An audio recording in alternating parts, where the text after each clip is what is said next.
اخذتها برحت عاديه يعني. فتحت الباب وركبت. مرحبا يا شباب. قال اهلين.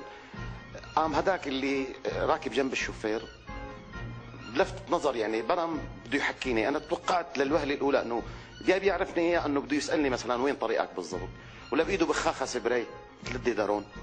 عمل لي هيك بخه على وجهي. طبعا لهلا منمل انفي من الماده اللي فيها. فقت على الضرب، فقت الدنيا عتم، فقت على اللكم ولبط وبيرفسوني وقوموا. لا قمت عم وين انا؟ قلت له يا شباب شو في؟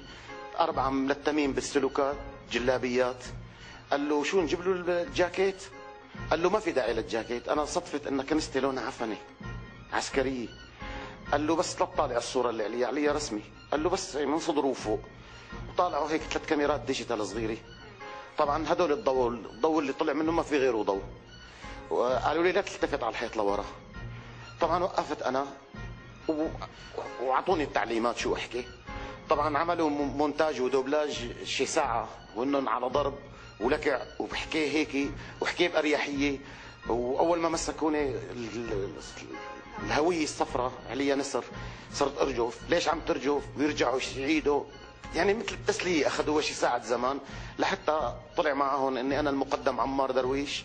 انشقيت عن الجيش لانه انا ساكن بباب السباع. خلصته واللي جاي واحد من بعيد لابس جلابيه وحامل ساطور بايده.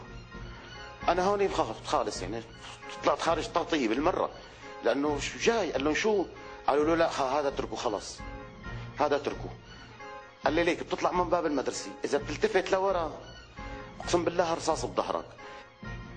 الناظر إلى سوريا وما يجري فيها قد لا يصدق إلا أنها تمر في حلم مزعج، ثم يمر في الذهن أمل تبكيه غصة في الصدر بألا يستمر الحلم طويلا.